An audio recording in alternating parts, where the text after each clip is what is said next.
You're listening to the Forum Podcast, a production of Calvin Theological Seminary. For nearly 150 years, Calvin Seminary has been a thought leader in Reformed faith and scholarship. We invite you to join us and our guests as we wrestle with the questions of mercy, justice, faith, and formation. We do not have all the answers, but we believe how we pursue them matters. This is the Forum Podcast. This is a previously unreleased episode from our content archives. While some events or references may be dated, we believe the content is just as relevant today as it was when we recorded it, and we think you'll agree. How can the church speak into a time of bitter partisan divisions? How can we be a redeeming presence in politics? How can the insights of John Calvin guide us even today? Matt Tuininga, professor of Moral Theology and the History of Christianity at Calvin Seminary, asked these questions in his book, Calvin's Political Theology and the Public Engagement of the Church. Tuininga spoke with Kevin Dulk, the then director of the Henry Institute for the Study of Christianity and Politics at Calvin University. Let us listen in on that conversation. You start the book and end the book by really focusing on some things that you talked about here, which is, how can we connect the dots from Calvin to how we think about our political life today. So one starting question along these lines, and that has to do with the idea of Christian liberty. Mm-hmm. At the end of the book, you say, well, look, from Calvin's perspective, Christian liberty is fundamentally a spiritual value. Mm-hmm. But then you talk about how that form of liberty has a temporal, and this is a quote, a temporal version, right? So I wonder if you could just start by talking about what does the temporal version of this otherwise fundamentally spiritual value look like? Yeah, and that's an important question because later defenders of Calvin's spirituality of the church idea would use it to actually defend something like slavery. Mm-hmm. It's interesting. Calvin is sensitive enough to the biblical text with slavery, for instance, to say that it's not always inherently wrong. Otherwise, the patriarchs wouldn't have been allowed to do these things, and Paul wouldn't have said the things that he said. But Calvin says it's also clear from Scripture that slavery really isn't consistent with God's will from creation. It's a product of the fall. God wants his people to be free. He showed that in the Exodus. And so as much as possible, Christians should seek freedom in economic and social and political areas. And so Calvin lauds the fact that up to the 1500s, Christendom had largely abolished slavery. Of course, he's right on the cusp of when it's coming back in a worse way than ever. So, I mean, he's moderate there. Like, he wants to say, look, spiritual freedom doesn't mean you can just throw off all political and social authority. Because God gives us vocations, and he calls us to serve other people in ways that is Christ-like. And just as Christ submitted to social structures and even unjust social structures, we have to do the same thing. But that's in tension with we're nevertheless always seeking greater and greater manifestation of kingdom, justice, and freedom and righteousness. So we have to distinguish them. We don't want to over-realize eschatology. But nevertheless, we shouldn't entirely separate them either. That would just lead to under-realized eschatology. So then, not long after you described that distinction, you suggest, yes, it's true, Calvin is no liberal. Calvin is also a political theologian. He's not laying out a political theory. But this idea of the two kingdoms, in particular ideas of Christian liberty and equality, you talk about a bit, are consonant with, and in fact could kind of strengthen our commitment to a certain kind of liberalism. Right. And so I wonder if you might talk about that too. So is this version, this kind of temporal version of liberty, how does that connect up then and guide us in how we might understand political liberalism today? Yeah. So both sides of that are important to me. Sometimes people will ask me, well, what political system does two kingdoms result in? And I try to emphasize that two kingdoms theology isn't about one particular system or social order, right? It's a theology that guides us no matter what our social context. So for Calvin, it applied to Geneva, where there was a city-state, a Christian city-state. It also applied to France, where Protestants were under the cross and being persecuted. But yeah, so I also think that there is something about two kingdoms theology, and I admit that I'm going beyond Calvin here in ways that Calvin couldn't have anticipated. But there are dimensions of two kingdoms theology that would lead us to continue working out these principles in a way that would call us to respect pluralism, to respect the rights of fellow citizens who aren't Christians, to restrain ourselves in what we seek to establish through the state. I would distinguish between sort of a secularist liberalism, which I think is incompatible with Calvin, and a kind of Christian liberalism, which is not that Calvin was advocating, but is very much consistent with Calvin, where for Calvin it would be a sort of, that there would be Christian reasons to promote things like political liberty and religious liberty that are different from what we associate with secularist reasons for the same sorts of things. So it's not that I'm saying Calvin gives us resources to support everything liberal societies support, but it does give us reasons to support sort of a liberal democratic social order rooted in kind of Christian values and virtues. Christian kind of perspective or values of pluralism, for example. Mm-hmm. So you come close, and maybe you come more than close, to suggesting that this looks a little bit like a later Rawlsian liberalism. So it looks like the Rawls in his later life, when he made an argument for a way of looking at liberalism as an overlapping consensus of a variety of comprehensive doctrines and beliefs that people might have. Is that a fair description? I mean, there's a certain amount of sympathy for that Rawlsian project, I think, in the book. Yeah, so most people, when they think of Rawls and they think of the whipping boy Rawls, they're thinking of more the early Rawls, and especially, or the middle Rawls even. Mm-hmm. They're not thinking of the late Rawls. So I want to make that clear. I wouldn't be defending the early or the middle Rawls, for whom, it really is a secularist foundation. Mm-hmm. Nor am I saying that I'm happy with everything about the later Rawls, but I'm saying he's right about something here that's helpful to us, about overlapping consensus, where for Christians, we have a Christian foundation that informs this, and we recognize that others don't have that same foundation, but nevertheless we can work with them. And especially what I draw upon in the conclusion to do with Rawls is the idea of a public reason, that we are obligated as Christians as much as possible to give reasons for policies that non-Christians could understand, that don't require them to be Christians to make sense of them, or don't require them to believe in the authority of Scripture to make sense of them. And I think my best argument for that is that Calvin himself did that. I mean, he appealed to Plato. For instance, even when Calvin defended religious coercion, he actually always started not with an appeal to the Old Testament or Moses or something like that. He always started with an appeal to Plato, Cicero, and the ancients. So there's a kind of public reason there that I think is appropriate for us.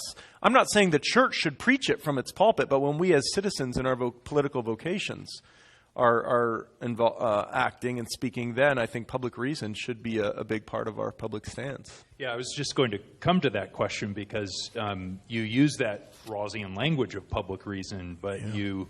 And suggest, Christians ought to take reasons that can be understood by those who don't share their comprehensive doctrines. But you say that in some ways that itself is bounded by the natural law for a Christian. The law, and for Calvin, he would talk about that as a law of charity or love, the rule of equity. You mentioned that in passing in your talk here tonight. So I think it might be useful for you to elaborate on that a little bit. And to what extent could Christians then take specifics from their faith, use a faith talk in public? Are there, where are the limits to Christians taking their faith into public life and using that as an argument for some sort of position? Yeah, there's so much there.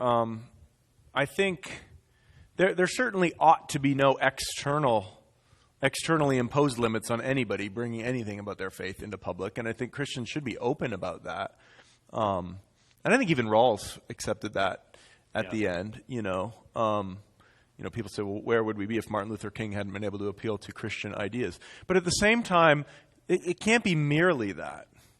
And King's actually a good example here, because King would use biblical ideas and gospel ideas, but he also spoke about, the Declaration of Independence and the Constitution and something like a natural law, I think, or natural rights or something like that. So I think this is an area of wisdom. I think some people hear all this and they try to impose sort of a straitjacket. I think politics is inherently pragmatic to a certain extent. So you can use biblical arguments. You could appeal to all manner of things to try to persuade people. The main point is that there's a burden on you to speak in ways that connect with people, in ways that build community, that build a sort of political or civil solidarity. Like we owe that to our unbelieving neighbors. We don't just have community with fellow Christians. There's a kind of community that we are called to establish with all people. And charity itself requires that we seek common ground with them as much as possible. So that's a general rule of thumb, and then we have to sort of work out in context and in various circumstances what that's going to look like. So let's think about that in the context of the church now, as an institution. And I just want to read one sentence from the book. You say, the church's spiritual power may not be used to promote or oppose laws and policies that have not been commanded or forbidden by God. Right. Right? And this is from Calvin's perspective. But does that necessarily preclude the church using something other than its spiritual? I mean, you're saying if we're thinking about the use of the word, of preaching of the word, or the sacraments, that the power embedded in the church in those sacraments ought not be used for these purposes. That doesn't necessarily preclude the church from still having this sort of role, right? From the Christian, the leaders in the Christian Reformed Church, recently sending in letters about immigration or something like that. But how would we distinguish one from the other? Yeah. So one of the things maybe helpful to contextualize that for Calvin. The whole reason Calvin works out these principles of the use of church power is, remember, you had the Catholic Church, which had so abused its teaching authority and its disciplinary authority and its sacramental authority that it was tyrannizing the lives of Christians. And the Pope would, put the entire Holy Roman Empire under the ban, prohibit them from the Lord's Supper because of a political dispute with the Holy Roman Empire. So that leads the other reformers to say, well, the church shouldn't touch this stuff at all. And Calvin is trying to say, no, the church has to touch this stuff. It's part of what the kingdom does and what the kingdom is. But then he knows they're going to accuse him of being sort of a new kind of papist or something, of giving the church too much power again. So he's saying the church must do this, but it has to do it in a way that is clear that we are under the lordship of Christ. And that means that the church's teaching power and disciplinary power and sacramental power is always, Calvin's favorite phrase is, bound up within the Word. When we are preaching or teaching or disciplining the Word, then we speak with the authority of Christ himself. But when we go beyond the Word, it's suddenly just a purely human thing, which doesn't mean it's wrong. It just means we can't say this is Christ's authority now, as Rome would do.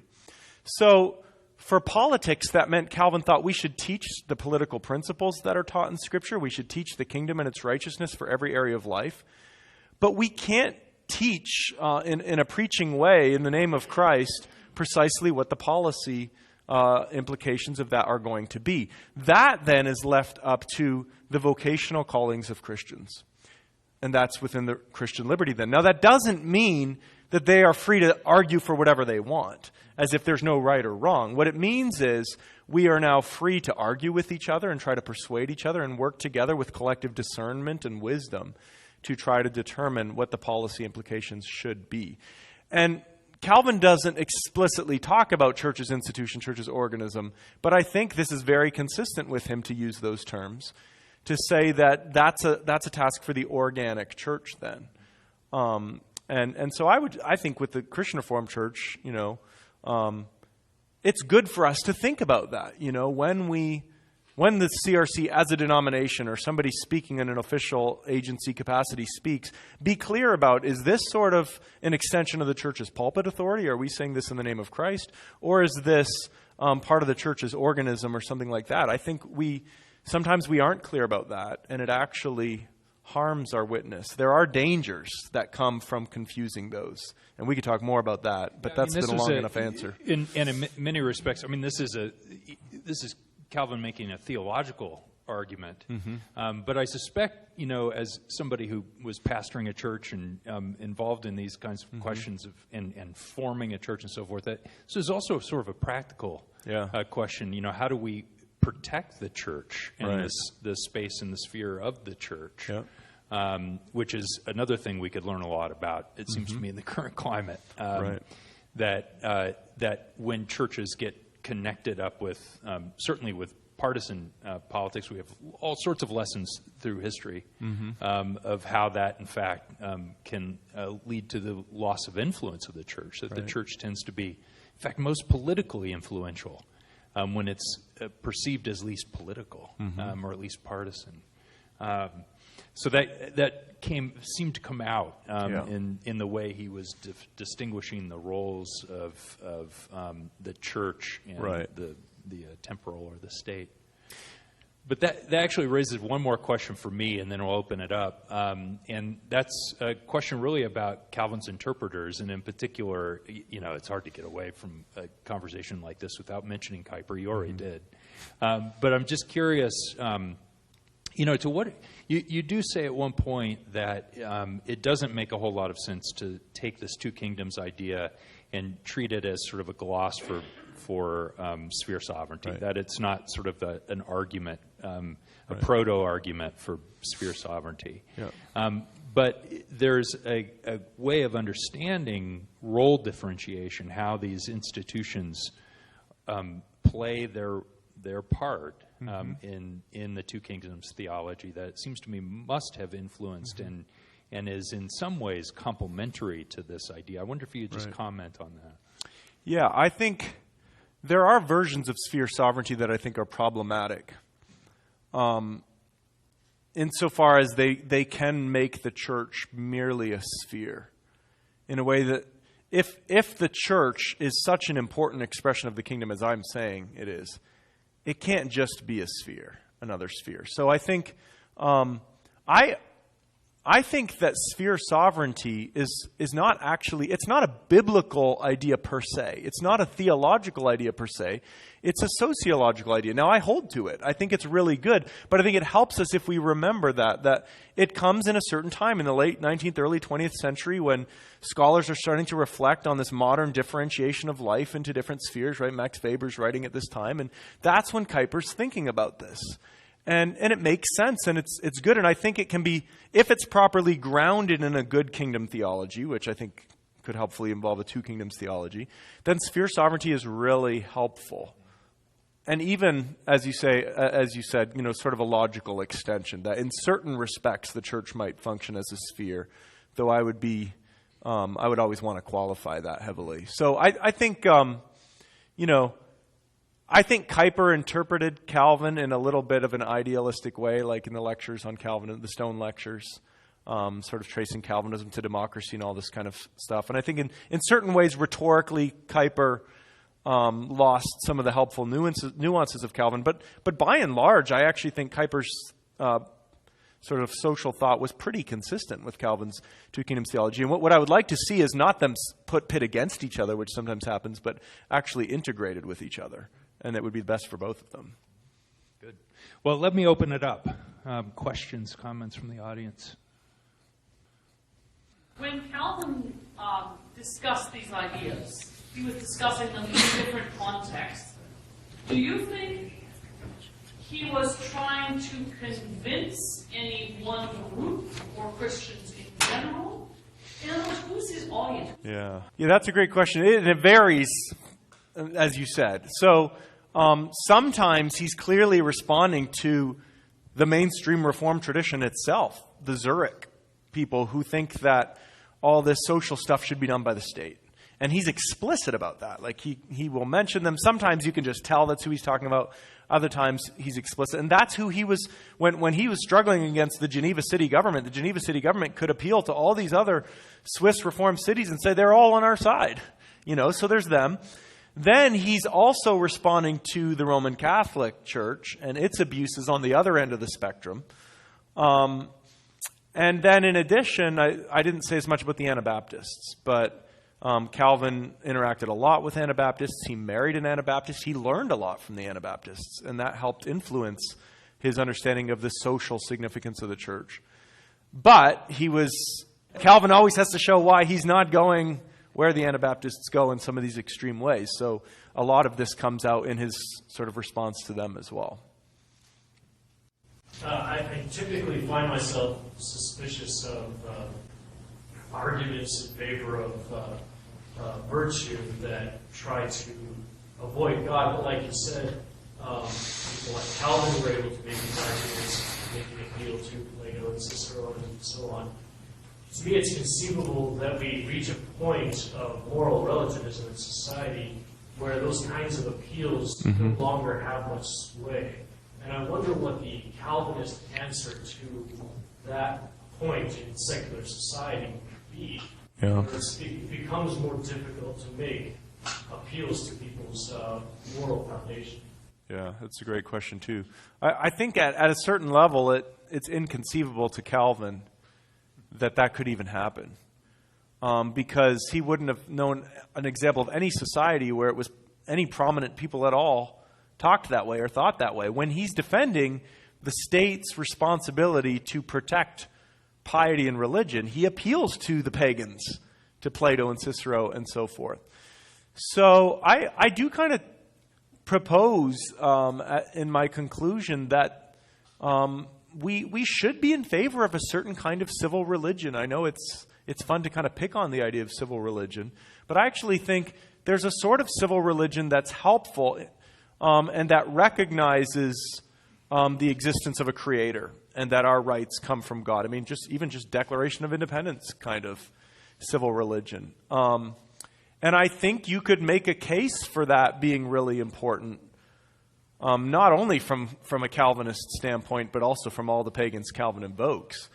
And this is Rawls is addressing this question, but there are plenty of scholars today wrestling with, is liberal democracy sustainable without a religious foundation? That is an open question. And I think it's a very serious question and one that actually concerns me greatly. I don't know. I think it would be good if you unpacked the way you talk about civil religion in the book. In part because, of course, for many folks in the audience, they might immediately think, you end the book by preaching idolatry, right, or something like that. So unpack that a little bit. Yeah, I don't get into all this in the book, but there are kind of two different kinds of civil religion scholars sometimes talk about. There's a sort of civil religion that we associate with exceptionalism and nationalism, the idea that God is on the side of our country and he's working through us in a special way. That's been very prominent in American history. That's the sort of civil religion in play when George W. Bush said during the War on Terror, invoking the language of John, that, the darkness is trying to overcome the light, but it will not overcome it, and so forth. And I think that's deeply problematic. But there's another kind of civil religion that simply recognizes that people's rights come from God, from their Creator, that government's authority, therefore, ultimately is accountable to God, the Creator. And there's that other strand of civil religion that emphasizes that we are accountable, that there is a God who judges. That is the sort of civil religion I'm talking about. It's not, in God we trust, in the many or under God, in the Pledge of Allegiance, interpreted as America as a special nation. The context for that coming was the Cold War, right? Communism, to show how religious we were against the godless, atheistic Soviet Union. And there's some problems there, but there is a good thing about saying we're one nation under God. And that all nations should say things like that, and that we should find ways to say that can get as broad of acceptance as possible. And I don't think we should be too quick to be okay with losing the ability to speak that way, because I think even just philosophically, a lot is at stake.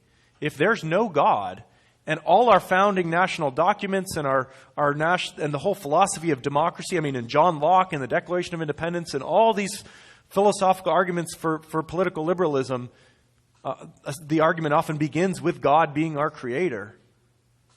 We should be concerned about what happens if there's no God as creator. So, I mean, that's interesting, because it sounds to me very much like an argument, and this is always true of just about every civil religious argument, that civil religion becomes formative, that it's a way of forming the values and beliefs of citizens, and shaping them in their own loves. And so, it's interesting, because the argument that Calvin wants to make, as you've articulated it here, is that the state really ought to have no business in having that kind of engaging in that kind of formative internal activity. It's really focused on the external. Right. So, how do you deal with that tension? Yeah. If you think, well, really, if our institutions do, as a Supreme Court justice once put it, presuppose the supreme being, how do you then fold that into the life of even political education? Right. Well, and that's a bit of the irony, right? Because civil religion is a word that has meaning in a sociological American context, right? Yeah. Robert Bellah articulated the theme, talking about American presidents and all that. But I accept it for Calvinist reasons. So there's a bit of a play on words almost in a way, or double meaning, because for Calvin, civil is a key word. Civil means it's not spiritual. So, yeah, civil religion is going to have a formative impact on a civil culture, on civil virtue, and a sort of even a kind of civil piety. But it's not going to lead to a sort of spiritual righteousness. And I think, we might say, well, if it's just civil, then it's idolatry. But Calvin wouldn't have said that. Calvin would have said, no, it might not be the full truth, but it's still a partial truth. We don't say that just because a pagan isn't murdering all his neighbors, so you have a pagan who's not murdering his neighbors. We don't say, well, it's bad because he's not doing it for the right reasons. He's not serving Christ and doing it in the power of the Holy Spirit. No, we still think that's a good thing. We still encourage people not to murder, even if it's only for civil reasons. And so we should encourage people to speak some truth about God and about the Creator, even if it's not for the right reasons. And that's not hypocrisy and idolatry, even if it's not the full truth. So since you mentioned Locke and American founding, would you talk a little bit about Calvin's evaluation of how political societies are formed in terms of their legitimacy? Yeah. Is that rebelling against the Romans 13 sovereign? In other words, would he be able to buy into the American Revolution, or was that disobeying the rulers of God put in place for our own chastisement? Can you speak to that? Yeah, it's a whole other can of worms. And I do address that at a few different points. Sometimes Calvin's extremely unsatisfying, especially in his earlier years on this, where he basically, but you have to remember his context. He's dealing with the medieval, the end of the medieval period, when most Christians have zero influence on systems of government, and so Calvin, like many Christian theologians, says if you have no control over it, stop being anxious about it. Most of you should not be questioning how government got its power or what the system is. Yours is simply to accept this in the providence of God. That sounds really hyper-conservative to us, but I think that actually made sense in his context.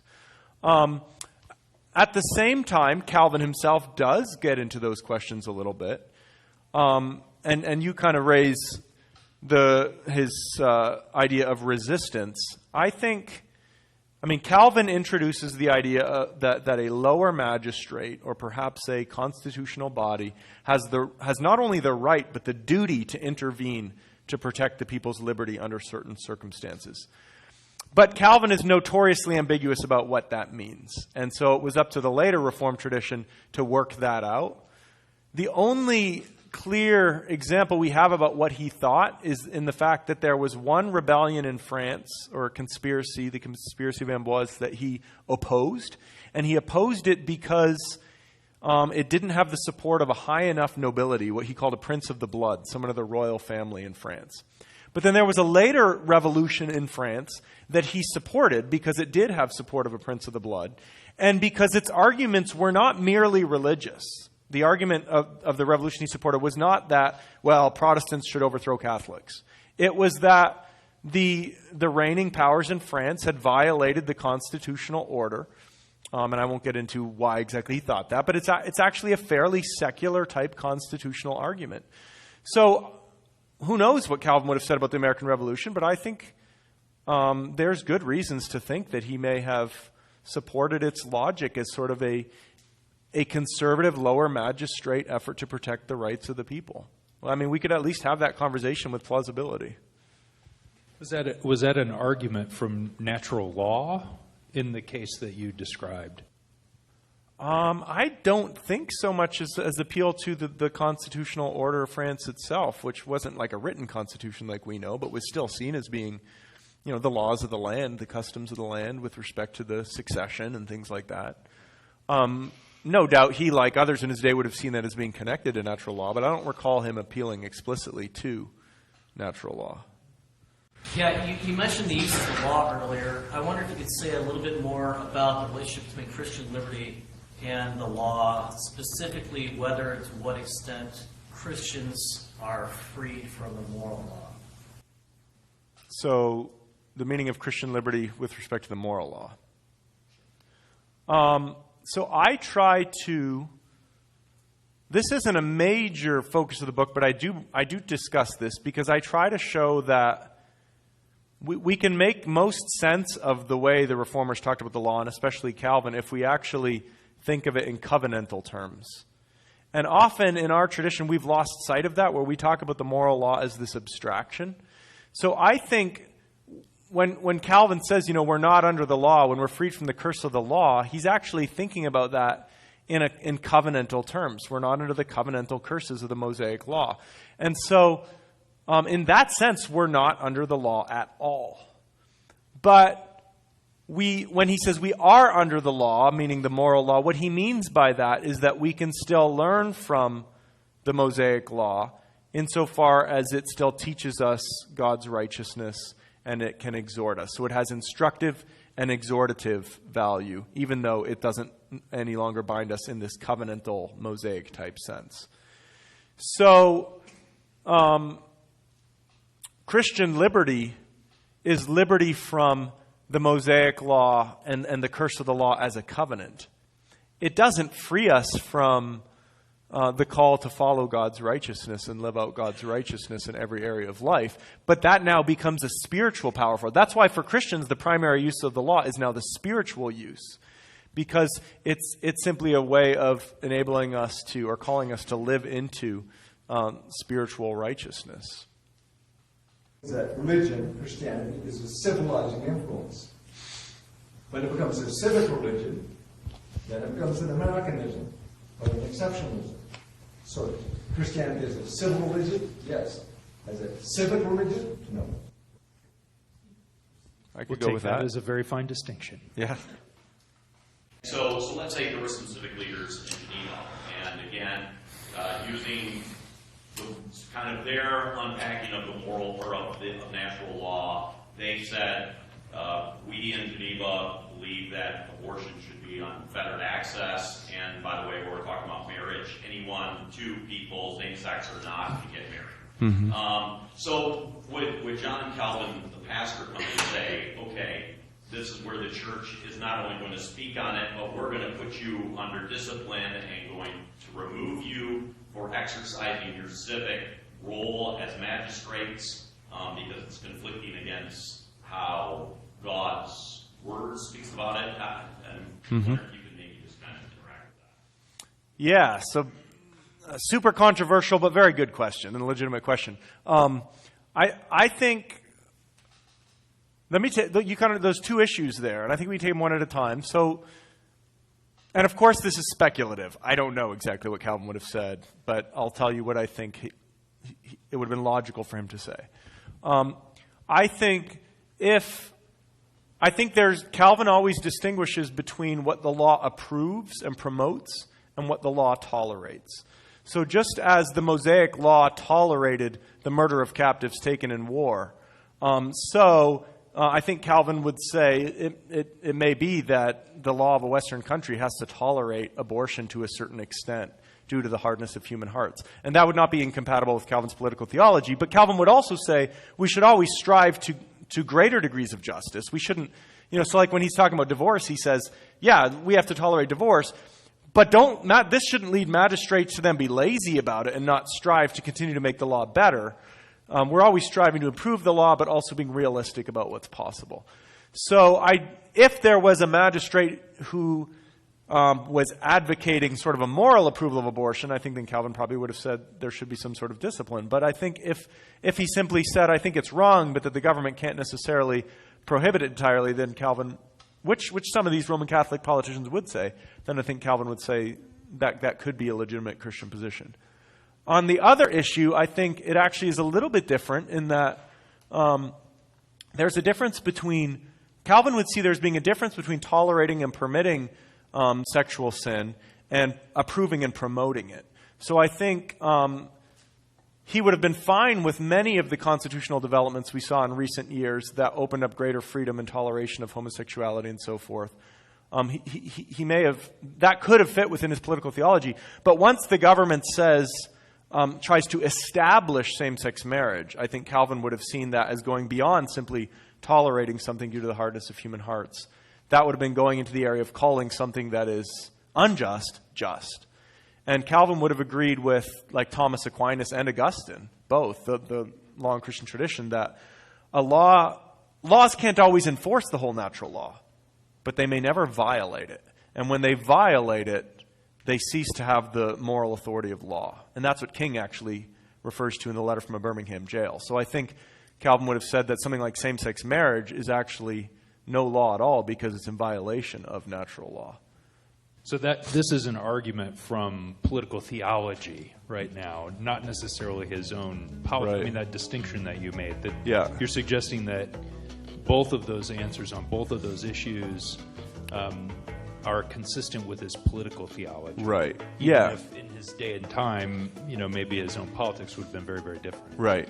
Yeah, and I'm just trying to flesh out what he saw as sort of the room for negotiation between civil and spiritual law, and where there was no room for negotiation, where there would have had to be some kind of conflict.